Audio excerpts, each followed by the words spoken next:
نحمدہ و نصلی علی رسولہ الکریم اما بعد الحمدللہ ہمارے ساتھی وائس آف پاکستان کے احباب وہ انتظار میں بھی ہیں اور ان کی خواہش اور تمنا بھی تھی کہ ہم کارگزاری سنیں حضرت مفتی طلحہ صاحب دامت برکاتہ سے۔ انہوں نے وائس آف پاکستان کے جو ہمارا تربیتی کنونشن تھا انہوں نے تھوڑی دیر حالانکہ بیان کیا حضرت نے، اس بیان کا اثر بہت زیادہ ہوا ساتھیوں پر۔ تو وہ میں چاہوں گا کہ ایک تو پہلے اس کے دو حصے کرتے ہیں، ایک حضرت کی حیات پر مختصر فرما دیں کہ حضرت یہاں کب تشریف لائے تھے، حضرت مفتی عتیق الرحمن شہید رحمۃ اللہ علیہ، اور حضرت یہاں کیا کیا کام کرنا چاہ رہے تھے، وہ کب تشریف لائے تھے، ان کے منصوبے کیا تھے، پھر آپ نے اس میں اضافہ کیا کیا، آپ نے اس میں تبدیلیاں کیا کی، اور اب آپ کا کام کہاں تک چل رہا ہے، یہاں لوگوں کو کیا فائدہ ہے اور باہر کو لوگوں کو کیا فائدہ ہے، اور ہمارے ساتھی یہ کارگزاری سننا چاہ رہے ہیں۔ بسم اللہ الرحمن الرحیم۔ سب سے پہلے تو آپ سب حضرات کا بہت شکریہ کہ آپ حضرات وقت نکال کر یہاں تشریف لائے۔ اللہ تعالیٰ آپ حضرات کو جزائے خیر عطا فرمائے۔ جہاں تک بات ہے ادارۃ الحرمین کی، تو ہمارے والد صاحب رحمۃ اللہ علیہ نے یہ جگہ 1999 میں خریدی تھی اور اسی وقت اس کی بنیاد رکھ دی گئی تھی۔ جب ہمارے والد صاحب رحمۃ اللہ علیہ کی شہادت ہوئی ہے 2005 میں، تو ادارے کی جو ایک سائڈ ہے اس کی شٹرنگ لگ چکی تھی، اور اس کے ساتھ ساتھ جو مسجد کا پلاٹ ہے اس کے بھی ابتدائی جو 4 پلاٹ ہیں وہ بھی لے لیے گئے تھے۔ الحمدللہ۔ ان کے مقاصد یہ تھے کہ کچی آبادیوں کے اندر دین کی بہترین خدمت کرنا، اور خدمت بھی اس منہج پر کرنا کہ جو جناب نبی اکرم صلی اللہ علیہ وسلم جس منہج پر آپ نے مسجد نبوی کو قائم کیا، کہ جو لوگوں کی دینی ضروریات بھی پورا کر رہی تھی اور لوگوں کی سماجی ضروریات بھی پورا کر رہی تھی۔ مسجد نبوی ایک وقت میں لوگوں کو تعلیم بھی فراہم کر رہی تھی، اور ان کے جو گھریلو معاملات اور مسائل ہیں، اس طرح سے بہت مرتبہ راشن کے معاملات ہیں، ان کی گھریلو ضروریات ہیں، اس میں صحابہ کرام کے ہمارے پاس سینکڑوں ایسے واقعات ہمیں مل جاتے ہیں کہ جو آپ علیہ الصلوۃ والسلام نے مسجد نبوی میں تشریف فرما ہو کر پورے کیے تھے۔ تو اس لیے اس کا نام آپ ہمارے والد صاحب رحمۃ اللہ علیہ نے حرمین رکھا، کہ تاکہ یہ دونوں حرمین سے، یعنی حرم مکی سے بھی اور حرم مدنی سے بھی اس کی حقیقی نسبت ہو، اور جس طرز پر مسجد نبوی میں کام کیا گیا تھا اسی طرز پر یہاں ادارۃ الحرمین فاؤنڈیشن یہاں پر کام کرے۔ اور یہی بنیاد ہم نے، جب میں یہاں پر آیا 2019 میں، ہمارے بڑے بھائی صاحب اس کو مستقل دیکھتے رہے، آج بھی دیکھ رہے ہیں، سرپرستی فرماتے ہیں مفتی جمال عتیق صاحب۔ تو جو منہج ہمارے والد صاحب نے اس کا قائم کیا تھا، ترتیب دیا تھا، لکھا تھا، جو اس کے اصول و ضوابط تھے، وہ ہم نے اٹھایا، اس کو پڑھا اور اسی کو لے کر ہم چل رہے ہیں۔ یہ دراصل ہمارے والد صاحب نے جتنے بھی خواب دیکھے تھے اس علاقے کے اعتبار سے، بہت جگہیں دیکھی ہیں اس وقت، سرجانی، اسکیم 33 اور ملیر اور کھوکھرا پار اور پتہ نہیں دنیا جہان، جو کراچی کی جتنی آبادیاں ہیں، سینٹرل کراچی بھی دیکھا، اور تمام اضلاع دیکھ کر یہاں سے جب والد صاحب گزرے تو بس اس جگہ کے بارے میں فرمایا کہ یہ جگہ مجھے چاہیے۔ تو بتایا کہ یہ جگہ تو مختلف لوگوں کی ہے، 16 پلاٹ ہیں، تو بہرحال بات کی گئی، ایک ایک کر کے وہ جگہ خریدی گئی۔ اس کے مقابلے میں کئی جگہیں مجھے آج بھی معلوم ہے وہ بغیر قیمت کے مل رہی تھی، لیکن وہ نہیں لی۔ فرمایا کہ مجھے قیمتاً چاہیے۔ اور یہ وہ جگہ ہے کہ مجھے یاد ہے، بھائی صاحب بھی تشریف فرمائے، کہ ہمارے ہاں کپاس ہوتی ہے سندھ میں، تو ان دنوں میں کپاس بکی تھی، اور کچھ گھر میں کچھ زیورات تھے، تو وہ فروخت کر کے فوری طور پر یہ جگہ کو خرید لیا گیا تھا۔ اس طرح اور کچھ چیزیں تھیں، تو اس طرح اس کی بنیاد رکھی، اور وہ انہی کی جو سوچ و فکر ہے اسی کا تسلسل آپ آج ادارۃ الحرمین فاؤنڈیشن کی صورت میں دیکھ رہے ہیں، کہ جو نہ صرف علاقائی اعتبار سے کام کر رہا ہے، بلکہ ہم نے ملک سے نکل کر ترکی تک ہم گئے، وہاں کے زلزلے میں کام کرنے کا موقع ملا۔ تو یہ دراصل انہی کے اخلاص اور انہی کے ریاضت کا نتیجہ ہے کہ میں اور آپ یہاں ہرے بھرے اس شاداب باغ کے اندر بیٹھے ہوئے ہیں۔ الحمدللہ۔ حضرت میں چاہوں گا کہ ہمارے ساتھیوں کی تسلی کے لیے آپ کیا فرمائیں گے؟ ہمارے ساتھی مثلاً خود ہماری وائس آف پاکستان میں بہت سارے ساتھی ہیں، پھر تھوڑی سی مایوسی کا شکار ہو جاتے ہیں نا، حالات کی تنگی سے یا علاقائی کچھ مخالفت سے، تو آپ ان کو کیا پیغام دینا چاہیں گے، ہمارے اپنے ساتھی؟ ان کو یہی پیغام دیں گے جو سیدنا ایوب علیہ الصلوۃ والسلام نے اپنے بچوں کو کہا تھا کہ لا تیأسوا من روح اللہ، اللہ کی رحمت سے کہیں پر بھی نا امیدی نہیں کرنی چاہیے، کیونکہ ڈیفنس میں بھی وہی خالق ہے اور اتحاد ٹاؤن میں بھی وہی رازق ہے، دونوں جگہ پر ایک ہی ہے۔ اور آج کا دور میں سمجھتا ہوں کہ آج کے دور نے یہ تمام تفریقیں اور تقسیمیں مٹا دی ہیں۔ کوئی کہیں پر بھی ہو، وہ دنیا کے ساتھ برابر کنیکٹ ہے۔ ایک ڈی ایچ اے میں اچھے پوش آبادی میں بیٹھا ہوا فرد بھی، اور پسماندہ آبادی میں بیٹھا ہوا فرد بھی، پوری دنیا کے ساتھ سیم سیکنڈ کے ساتھ کنیکٹ ہے۔ جس ملی سیکنڈ سے اس کی بات پہنچتی ہے، اسی ملی سیکنڈ سے اس کی بات بھی پہنچتی ہے۔ تو اس کنیکشن کے دور میں بھی اگر کوئی مایوس ہوتا ہے تو میں سمجھتا ہوں کہ پھر وہ ایک تو اللہ کی رحمت سے نا امیدی کی طرف جا رہا ہے، جو بالکل ہی ایک ایسا عمل ہے کہ جس کی کسی طور بھی حوصلہ افزائی نہیں کی جا سکتی، اور اس کے ساتھ ساتھ پھر وہ اس کو سمجھا نہیں ہے اس معاملات کو۔ تو اللہ رب العالمین قرآن مجید میں ارشاد فرماتے ہیں کہ وَمَن يَتَّقِ اللَّهَ يَجْعَل لَّهُ مَخْرَجًا وَيَرْزُقْهُ مِنْ حَيْثُ لَا يَحْتَسِبُ۔ تو پھر وہ سیٹھوں کا نام آپ ڈھونڈ کر بھی نہیں نکال پائیں گے جو اللہ رب العالمین عطا فرماتے ہیں۔ اور جو بندہ بھی کام کرتا ہے، دیکھیں یہ تو حدیث پاک کے اندر بھی آتا ہے کہ لوگوں کے جو دل ہیں وہ اللہ کے قبضہ قدرت میں ہیں۔ جو شخص اللہ کے لیے کام کرتا ہے، لوگوں کے قلوب متوجہ کرنا بھی اسی کے ذمہ ہے، اور اللہ رب العالمین متوجہ کرتے ہیں۔ ہم نے یہاں پر دیکھا ہے کہ ہم جب بھی ہم کوئی کام کرتے ہیں تو اللہ رب العالمین مدد فرماتے ہیں، وہ کام آگے جاتا ہے، کبھی کوئی پریشانی ایسی نہیں ہوتی۔ باقی یہ کہ اسباب کے درجے کے اندر دنیا دار الاسباب ہے، اس کو اختیار کرنے کے لیے ضروری نہیں ہے کہ آپ اس کو اس طرح اختیار کریں جس طرح ہر فرد اختیار کرتا ہے۔ آپ اس کے لیے طریقہ کار مختلف اپنا سکتے ہیں، اس کے راستے مختلف اپنا سکتے ہیں۔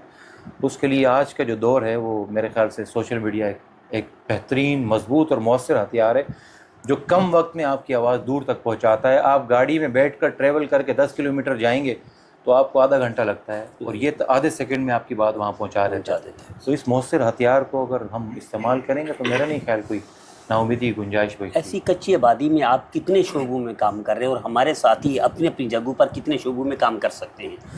پہلی بات تو یہ کہ ہم کتنے شعبوں میں کام کر رہے ہیں۔ ہمارے پاس اس ٹائم ایجوکیشنل کیمپس کام کر رہا ہے، تعلیمی شعبہ ہے، اور اس کے بعد سماجی شعبہ ہے۔ سماجی شعبے میں ووکیشنل سینٹر ہمارا چل رہا ہے، افورڈیبل فوڈ بینکس چل رہے ہیں جہاں 10 روپے کی روٹی اور 60 روپے 50 کا سالن میسر ہوتا ہے۔ اس کے ساتھ ساتھ ہینڈ پمپس کا ہمارا ایک نظام ہے، تقریباً 600 سے زیادہ بورنگ ہم کروا چکے ہیں۔ تجہیز و تکفین کا نظم ہے، الامین بیسک ہیلتھ کیئر ہمارا چل رہا ہے، ہماری ایمبولینس سروس ہے، ماہانہ کفالہ نظام ہے۔ تو یہ سارے شعبہ جات چل رہے ہیں، لیکن اکثر ساتھی یہ پوچھتے ہیں سلائی سینٹر، ووکیشنل سینٹر چل رہا ہے، ابھی گائنی ہاسپٹل زیر تعمیر ہے۔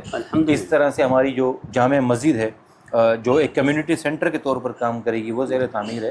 اکثر ساتھی یہ سوال کرتے ہیں کہ ہم کیا کریں، یہ بڑا اہم سوال ہے، اور میں سمجھتا ہوں کہ اس سوال کا جواب وہ خود تلاش کریں۔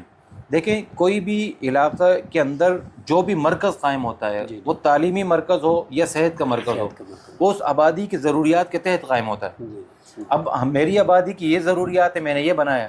آپ اپنی آبادی کی ضروریات دیکھیں کہ اس آبادی میں بھی اگر سیم ضروریات ہے تو آپ اسی طرح کے شعبہ جات قائم کریں، اور اگر سیم ضروریات نہیں ہیں، وہاں کی ضروریات مختلف ہیں، وہاں کا ماحول مختلف ہے، وہاں کوئی اور پروکسی کام کر رہی ہے، کوئی اور لابی کام کر رہی ہے، تو آپ اس کے اعتبار سے کام کر سکتے ہیں۔ اور اگر آپ کو لگتا ہے کہ وہاں کا جو سچویشن ہے، وہاں کے جو حالات ہیں وہ اور یہ ہمارے اتحاد ٹاؤن کے حالات ایک جیسے ہیں، تو یہ شعبہ جات آپ کے لیے بہترین۔ تو میرے خیال سے اس کا انتخاب علاقائی اعتبار سے ہو سکتا ہے۔ یہ کوئی ایسی چیز نہیں ہے کہ آپ باہر سے ایڈاپٹ کر کے لے آئیں، ایڈاپشن والی چیز نہیں ہے، یہ تو آپ کو مقامی آبادی بتائے گی۔ وہ کہتے ہیں نا کہ ایک دکاندار جب کوئی چیز رکھتا ہے تو وہ 50% سامان لے کر آ جاتا ہے، 50% کا وہ انتظار کرتا ہے کہ پبلک نیڈ کیا ہے، پھر روزانہ کسٹمر آتا ہے، اس کو نئی چیز بتاتا ہے، وہ کاپی پر لکھتا ہے، پھر لے کر آ جاتا ہے۔ تو ہماری صورتحال بھی سیم ہے کہ جب میں یہاں آیا ہوں تو مجھے نہیں پتا تھا میں نے ووکیشنل سینٹر بنانا ہے، مجھے نہیں پتا تھا میں نے قوالہ سسٹم بنانا ہے یا افورڈیبل فوڈ بینکس بنانا ہے، یا ہم نے الامین بیسک ہیلتھ کیئر بنانا ہے۔ یہ تو وقت نے ہمیں بتایا کہ اب اس آبادی کی یہ ضروریات ہیں، اب اس آبادی کی یہ ضروریات ہیں، اب اس آبادی کی یہ ضروریات ہیں، اور یہی طرز میرے خیال سے اگر ہم مدینہ کے 10 سال کو پڑھتے ہیں تو میرے خیال تقریباً ہم اس کے قریب چلے جاتے ہیں اگر ہم آبادی کی ضروریات کو دیکھ کر، کیونکہ ہمارے لیے محمد الرسول اللہ سے بڑے رول ماڈل تو اس ہستی میں، اس پوری جہاں میں کوئی بھی نہیں ہے۔ تو آپ علیہ الصلوۃ والسلام کو جو طریقہ کار ہے وہ ویسے بھی جو جتنا سنت کے قریب رہتا ہے اتنی اس میں برکات رہتی ہیں۔ تو علاقائی ضروریات دیکھیں، اور ان ضروریات میں سرجانی کی کچھ ہیں، یہاں کی کچھ ہیں، وہاں کی ضروریات میں اگر یہی شامل ہے تو ہم آپ کے ماہانہ ان خدمات پر آپ کتنا خرچ کر دیتے ہیں؟ ماہانہ ان خدمات پر جو کیا اختیار کرے ہمارے ساتھی؟ جو ہمارا روٹین ورک ہے، جو روٹین ہے، جو ہم نے کرنا ہی کرنا ہے، وہ تقریباً کوئی 10 ملین کے آس پاس ہے، جو ہم نے کرنا ہی کرنا ہے، یعنی جس سے رائے فرار نہیں ہے۔ تعمیرات اس کے علاوہ ہیں، اضافی چیزیں اس کے علاوہ ہیں، رمضان پروجیکٹس اس کے علاوہ ہیں، وہ آپ دیکھتے ہیں یتامہ بازار ہے، یا معذوروں کی کفالت ہم جو کر رہے ہوتے ہیں، یا علماء کو وظائف ہیں، وہ اس کے علاوہ ہے۔ روٹین ورک ہمیں یہ کرنا پڑتا ہے۔ ہم تو اس کے لیے جو اسباب اختیار کرتے ہیں میں نے کھل کر بتا دی ہے۔ ہم سوشل میڈیا کا بھرپور استعمال کرتے ہیں، اور وہ کہتے ہیں خلق پس دیوانو دیوانہ بکار ہے، دنیا دیوانے کے پیچھے دیوانہ اپنے کام میں لگا ہوتا ہے. ہمیں بڑی چیزیں ہیں, یہ تو سوشل میڈیا پہ ہر وقت مانگتے رہتے ہیں, یہ سوشل میڈیا پہ یہ بھائی بولنے دیں, ان کا کام ہے بولنا اور میرا کام ہے. آخر میں بچے گا کیا؟ کام. باتیں تو ختم ہو جاتی ہیں. اس لیے کہ دنیا تو آپ کے سوالات کو نہیں دیکھتی, دنیا جوابات کو دیکھتی ہے. تو ہم جواب بھرپور دے رہے ہیں عملی میدان میں. الحمدللہ. تو ہمارا جواب ہمارا عمل ہے. ہم 6 سال پہلے ہم نے سوشل میڈیا, مجھے یاد ہے جب پہلی میں نے ویڈیو بنائی تھی 2020 میں جب لاک ڈاؤن لگا تھا, تو اس وقت مجھے آج بھی وہ ویڈیو بار بار ذہن میں گردش کرتی ہے اور انٹرنیٹ پہ موجود بھی ہے. اس وقت کا کیا سینیریو تھا. وہ پہلا دن تھا, ہم نے وہاں سے ویڈیو بنائی. فرسٹ ڈونیشن ہمیں 46,200 کی اور سیکنڈ ڈونیشن ہمیں 10 لاکھ روپے کی آئی تھی 2020 میں. الحمدللہ. یہ میں صرف اس لیے فگرز بتا رہا ہوں تاکہ حوصلہ ہو کہ بھائی یہ میدان ہے, اس پر لوگ بیٹھے ہوئے ہیں. مجھے بتائیں کہ زکوٰۃ اور ایمان کے ڈکے جب آوازیں لگا کے لے سکتے ہیں تو آپ تو ایمان بھی بچا رہے ہیں, زکوٰۃ بھی بچا رہے ہیں, تو آپ کو لینے میں کیا شرم ہے؟ الحمدللہ. الحمدللہ. تو جب آ کر زکوٰۃ اور ایمان کے ڈکیت بٹور کر چلے جاتے ہیں چرب لسانی سے, تو آپ تو ایمان بھی بچاتے ہیں لوگوں کا اور اسلام بھی بچاتے ہیں, ان کی زکوٰۃ بھی بچاتے ہیں, آپ کو لینے میں کیا حرج ہے؟ اور پھر رہی بات یہ ہے کہ آپ لوگوں سے مانگتے ہیں, تو بھائی تبوک کا موقع آپ پڑھ لیں. آپ علیہ الصلوۃ والسلام ممبر پر تشریف فرما ہوا تھا, آپ نے کیا فرمایا تھا کہ جس کے بعد وہ ہے نا پھر سیدنا صدیق اکبر نے سب کچھ لا کر دیا, سیدنا عمر فاروق نے آدھا گھر لا کے دیا. تو اس کے اندر تو میرے خیال یہ خام خواہ جو ہے نا ہم بیچ کے اندر اپنی تسلی کے لیے, میں سمجھتا ہوں ہمارے بعض ساتھی جان بھی چھڑاتے ہیں. جان نہیں چھڑانی چاہیے, بس جو آپ کو سمجھ میں آئے آپ اپنے کام میں لگ جائیں. آپ کے اندر اخلاص ہوگا, آپ کی سوچ کے اندر طاقت اور پاور ہوگی, انشاءاللہ اس کے اندر خیر نہیں بھی ہوگی نا, اللہ پاک خیر پیدا فرمائیں گے اس کے اندر. ارے میں مفتی عبدالرحمن مدنی صاحب سے ملا تو انہوں نے کہا میں نے گروپ بنایا ہوا اپنے علاقے کا. جی. تو اس میں مجھے اس گروپ سے جو تعاون کرتے ہیں ذاتی مدرسے کے لیے, مشد کے لیے وغیرہ وغیرہ, تو 50 لاکھ سالانہ ہے. میں ملا ڈاکٹر سے انڈس ہاسپٹل کا, جنہوں نے بنیاد رکھی, تو ان کا اربوں روپے میں چلا گیا ہے جی, ماہانہ خرچ اربوں روپے میں. تو ساری اچھا وہ انہوں نے تو بتایا. تو آپ یہ جو ذرائع آپ محلے سے کر رہے ہیں یا محلے سے ہٹ کر رہے ہیں؟ یہ جو دیکھیں ہمارے جو علاقائی صورتحال ہے نا وہ تو آپ نے دیکھی, وہ زیرو ہے تقریباً. ہمارے علاقائی صورتحال ایسی ہے کہ یہاں تو تقریباً ناممکنات میں سے ہے. یہاں مثال کے طور پر اگر مجھے 1 کروڑ ڈونیشن چاہیے ہو تو میرا نہیں خیال یہاں سے 2-3 ہزار 5,000 روپے سے اوپر آ سکتا ہے. تو اس لیے ہمارا فوکس ہی نہیں ہے. الحمدللہ. وہ کہتے ہیں do some thing right and right away. بالکل. تو ہم سیدھا جو کام کر رہے ہوتے ہیں سیدھے راستے سے بھی جاتے ہیں, ہم اپنی توانائیاں غلط جگہ صرف نہیں کر رہے ہوتے. ہم دیکھتے ہیں کہ ایک جگہ نہیں ہے تو کوئی بات نہیں, میں ان کے لیے لے کر آؤں گا. تو ہم اس کو ان توانائیوں کو اچھی جگہ استعمال کرتے ہیں اور اچھے لوگوں تک اپنا پیغام پہنچاتے ہیں. اور فذکر فإن الذکریٰ تنفع المؤمنین, تو بات پہنچائیں گے تو بات بن جاتی ہے. حضرت اس کے جو سماجی کام ہے, فلاحی سماجی کام, اس کے اندر اگر کوئی زکوٰۃ کا مستحق نہیں ہے تو اس کے لیے آپ کے پاس کیا کوٹا ہوتا ہے؟ عام طور پر جو غیر زکوٰۃ ہمارے مصارف ہوتے ہیں اس کے لیے ہمارا عموماً تو بجٹ کوئی خاص ہوتا نہیں ہے, کیونکہ آج کے معاشرے میں لوگ زکوٰۃ ہی دے دیتے ہیں, بڑی بات ہوتی ہے. وہ تو مسجد کا ہی پوچھتے ہیں کہ اس میں زکوٰۃ لگ سکتی ہے. تو لیکن ہم بعض اوقات بہت ہی مجبوری ہو تو تملیغ کا راستہ اختیار کرتے ہیں, بہت مجبوری ہو, ورنہ پھر رمضان المبارک میں بعض اوقات ہم اس کا الگ سے بجٹ نکالتے ہیں, الگ سے اس کو رکھتے ہیں جو غیر زکوٰۃ ہوتا ہے. لیکن روٹین میں ایسا کرنا بہت دشوار ہوتا ہے, آپ کو معلوم ہے جو معاشرے کی صورتحال ہے. لیکن ہم پھر بھی بات کرتے ہیں, بات چلاتے ہیں, اس کا کوئی حل نکالنے کی کوشش کر رہے ہوتے ہیں. ویسا پاکستان میں سمجھتا ہوں ہم نے جو تھوڑا سا جائزہ لے لیا, مدین صاحب ہو گئے, باقی احباب ہو گئے, اس میں یہ ادارہ رول ماڈل آ رہا ہے سامنے. تو آپ ہمارے ساتھیوں کو رول ماڈل کے اعتبار سے اپنی جو تکلیفیں برداشت کی, اتنا سا وہ کیا, تو ان کو تسلی کے لیے آپ مختصر سے کیا فرمائیں گے؟ میں آپ کی طرح کام کرنا چاہیں تو کیا کرنا چاہیں؟ مختصر سا صرف یہ کہنا چاہوں گا کہ ہر کام کے اندر مشکلات ہوتی ہیں, پریشانیاں ہوتی ہیں, اور ہمارے کام میں سب سے زیادہ پریشانی اور تکالیف ہیں. لیکن یہ آپ نے سوچنا تھا آنے سے پہلے. اگر آپ اب آ گئے نا, اب تکالیف پریشانی کو ایک طرف پھینک دیں. میں یہ سمجھتا ہوں ذاتی طور پر کہ اس فیلڈ کے اندر, یہ کسی بھی فیلڈ میں, اگر آپ نے 10,000 گھنٹے محنت کر لی نا, باقی زندگی آپ کی سفل ہو جائے گی ساری. اور زیادہ سے زیادہ مدت 4 سال, اس سے زیادہ اللہ رب العالمین امتحانات دے دیتے. یہ بہت بڑی بات میں کر رہا ہوں. 4 سال آپ نے لگن کے ساتھ محنت کر لی, آپ کی گاڑی شروع ہو جائے گی. وہ آپ علیہ الصلوۃ والسلام کو مکی دور میں بھی آزمایا, پھر مدنی دور میں بھی سلسلے چلے. ہمارا ایمان تو انتہائی کمزور ہے, آخری درجے کے مسلمان ہیں. تو میں سمجھتا ہوں کہ اگر 4 سال آپ نے صحیح محنت کر لی, لگن کے ساتھ, اوپر نہیں دیکھا, آپ نے آنے جانے والوں کی پرواہ نہیں کی, یہیں پر ساتھی ڈگمگاتے ہیں.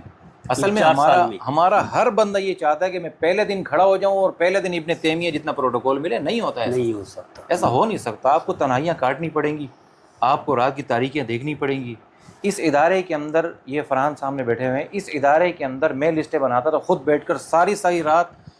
اگر روشنی تھی نا، لیپ ٹاپ کی اسکرین کی روشنی تھی، اللہ جانتا ہے، لیپ ٹاپ کی اسکرین کی روشنی تھی جو ہم چارج کرتے تھے، بندہ بیٹھا ہوا سامنے. اللہ آج اس ادارے کے اندر کوئی کنارہ ایسا نہیں ہے جہاں 24 گھنٹے کے اندر جو ہے نا 24 گھنٹے وہاں پر یعنی کوئی ایسا لمحہ نہیں آتا کہ وہاں اندھیرا ہو. ہر وقت یہاں سولر سسٹم لگا ہوا ہے، بیٹریاں لگی ہوئی ہیں، لیکن یہ آج لگی ہیں. اس کے پیچھے ایک لمبی تاریخ راتیں ہیں اور ایک لمبی محنت ہوتی ہے. پہلے دن میں کچھ بھی نہیں ہوتا نا، پہلے دن میں تو کوئی، اور ویسے بھی لوگ آپ کو امام ابو حنیفہ کو لوگوں نے ان کے دور میں نہیں مانا، میں اور آپ کی کھیت کی مولی ہیں. اچھا تو حضرت، اپنے وقت کا انتظار کرنا چاہیے اور محنت کرنی چاہیے. ماشاء اللہ آپ کا کام جتنا وسیع اس وقت ہو گیا، آپ مزید اس کو آگے بڑھانا چاہیں گے؟ جس طرح کہ ہمارے سرجانی کے علاقے ہیں، اسی طرح لانڈی کرنگی کے علاقے ہیں اور کراچی سے باہر، تو اس کو بڑھانے کی طرف آپ جا رہے ہیں یا ابھی اسی علاقے کو آپ دیکھیں گے؟ نہیں، ہم تو اپنے کام کو بڑھاتے ہیں، لیکن ہمارا مزاج ایسا ہے کہ آج تک ادارۃ الحرمین نے جو پروجیکٹ شروع کیے نا، ریورس نہیں ہوا مجھ سے. الحمدللہ. بعض پروجیکٹ لمیٹڈ ہوتے ہیں، جیسے یتامہ بازار ہے، اس کو تعلق رمضان سے، لیتھیم بیٹریوں کی انسٹالیشن تھی، اس کا ایک محدود وہ تھا دائرہ کار. لیکن جو مستقل شروع کرتے ہیں جیسے ووکیشنل سینٹر ہے، افورڈیبل فوڈ بینک ہے، ہاسپٹلس ہیں، یہ ہم مستقل کرتے ہیں. تو پہلے ہم نے نواب کالونی میں کھولا، پھر ہم نے محمد خان میں کھولا، ابھی ہم نے 1.5 ہفتہ ہوا ہے ہم نے غازی کوٹ اجتماع گاہ کے برابر میں کھولا. تو ہم آہستہ آہستہ سسٹم کو پھیلا رہے ہیں، لیکن تدریجاً، دین بھی حضرت تدریجاً نازل ہوا ہے نا، تو ایک دم بہت مشکلات ہو جاتی ہیں، کیونکہ ایک بینک جو ہے وہ لاکھوں روپے کا لوس دیتا ہے ماہانہ. یہ ایک بینک نے 1,80,000 کا ماہانہ لوس دیا، اور مجھے وہ وقت بھی یاد ہے جب مجھے 15,000 کا خرچ کرنا پڑتا تھا نا، تو میں 50 روپے سوچتا تھا. اللہ تو وقت بدلتا ہے، آپ کی محنت برابر رہنی چاہیے. اور ایک میں آخری بات کہوں حضرت، جی آپ علیہ الصلوۃ والسلام نے نا حضرت تقریباً 13 سال محنت فرمائی ہے مکی دور میں. جی جی 13 سال، جی جی صرف 124 لوگ مسلمان ہوئے ہیں اللہ جی 13 سال کی محنت میں. اور ہمارے ہر ساتھی کو 3 مہینے میں جو ہے نا 1 لاکھ کا مجمع چاہیے. اللہ ظلم نہیں ہے، ظلم ہے نہیں حضرت. جب 13 سال میں 124 لوگ مسلمان ہوئے، کامل و اکمل نبی، افضل ترین بشر، اور 13 سال میں 124 لوگ اسلام لا رہے ہیں. اور ہمارے ساتھی بولتا میں آج ادارہ قائم کروں، کل تک عثمانی صاحب وہاں آ جائیں. ایسا تو نہیں ہوتا نا، ایسا نہیں ہوتا ہے؟ نہیں ہوتا. اللہ کا تکوینی امر نہیں ہے، ہر چیز تدریجاً ہوتی ہے. تو حوصلے کے ساتھ، ہمت کے ساتھ، بلند عزم کے ساتھ، اخلاص کے ساتھ کام کریں گے. وہ کہتے ہیں نا کہ وہ ہمارے ہاں ایک مثال میں دیا کرتا ہوں ساتھیوں کو سمجھانے کے لیے، ویڈیو بعض اوقات لمبی بھی ہوتی ہے لیکن یہ کام کی ہے. کام کی میں عام طور پر کہتا ہوں کہ ہمارے ہاں کیا ہوتا ہے کہ اگر میں نے یہاں بورنگ شروع کی ہے جی تو 10 فٹ بورنگ کروں گا، کبھی پانی نہیں نکلے گا، کیونکہ اس آبادی میں نہیں ہے. جی لیکن 20 30 40 50 100 فٹ پانی آئے گا. لیکن لوگ کیا کرتے ہیں، 10 فٹ بورنگ کی نہیں نکلا، یہاں کر دی، پھر 10 یہاں کر دی. اب اس نے 10 فٹ 3 جگہ پہ محنت کی ہے، وہ اگر 30 فٹ ایک ہی جگہ محنت کرتا، پانی آتا نہیں آتا. آتا پانی آتا. تو پانی تو آئے گا، بشرطے کہ آپ کی محنت کا تسلسل بھی ہو، اور اس تسلسل میں کالی مٹی بھی آئے گی، پتھر بھی آئیں گے، روڑے بھی آئیں گے. کبھی ایسا ہوگا سارے دن میں 1 فٹ بھی آپ آگے نہیں جا پائیں گے، لیکن آخر میں بہرحال پانی نکلے گا. لیکن اس تسلسل کو کرے کون؟ یہاں پر ساتھی سوال ہمارے کیا کہتے ہیں جو مستحق افراد ہیں ان کے لیے، کہ وہ آپ کے ادارے سے کس طرح سے فائدہ اٹھا سکتے ہیں، یعنی کس طرح سے ان کی پہنچ اتنی ہو کہ وہ آپ تک رابطہ کر لیں. ہمارا جو ویلفیئر کا آفس ہے وہ صبح کھلتا ہے 10 بجے سے لے کر 12 بجے تک، صرف 2 گھنٹے کھلتا ہے. اس کی وجہ یہ ہے کہ ہمارے پاس وسائل اتنے محدود ہیں کہ ہم اسی کو لے کر چلتے ہیں. اور اس کے اندر وہ درخواست لگاتا ہے، درخواست کی جو ضروری چیزیں ہوتی ہیں بتا دی جاتی ہیں، اور جب ہمارا جیسے ہی بجٹ بڑھتا ہے تو فوراً اس کا سروے ہوتا ہے. یعنی کہ ان کی درخواست رائے گاہ نہیں جاتی، رائے گاہ نہیں جاتی. انتظار بعض کرنا پڑتا ہے. اوقات 2 سال بھی لگے، 2 سال بھی لگے ہیں، لگے بالکل لگے، بالکل لگے. اور ہر وقت ہمارے پاس اگر آج 8 درخواستیں آئیں نا تو 800 پڑی بھی ہیں. تو اس تسلسل کے ساتھ کام چلتا ہے. یعنی کہ آپ کے جو ان سے آپ کی نیت یہی ہے کہ ہم آگے کام کو بڑھاتے رہیں. حضرت سلیمان علیہ السلام نے نا 3 مہینے کھانا بنایا تھا، ایک مچھلی کھا گئی، وہ پھر یہ بھی کہہ رہی تھی کہ ہم 2 بار کھاتی ہوں دن میں. تو ہم اپنی محنت بھرپور کرتے ہیں، لیکن ہوتا ہمارے ساتھ یہی ہے کہ وہ تو سسٹم. آپ کے معاون حضرات سے یہی درخواست کرتے ہیں کہ وہ آپ کے ساتھ بھرپور جڑیں کریں تاکہ پھر آپ بھی لوگوں کو آگے زیادہ سے زیادہ فائدہ پہنچا سکیں. انشاءاللہ. تو اس کے لیے بھی جو مخیر حضرات ہیں ان سے بھی درخواست ہے کہ وہ الحرمین کے ساتھ جتنا ہو سکے زیادہ سے زیادہ تعاون کریں، کیونکہ ایک ہمیں کام ہوتا ہوا نظر آ رہا ہے کہ جو مستحق تک اس کی چیز پہنچنی چاہیے اس تک پہنچ رہی ہے.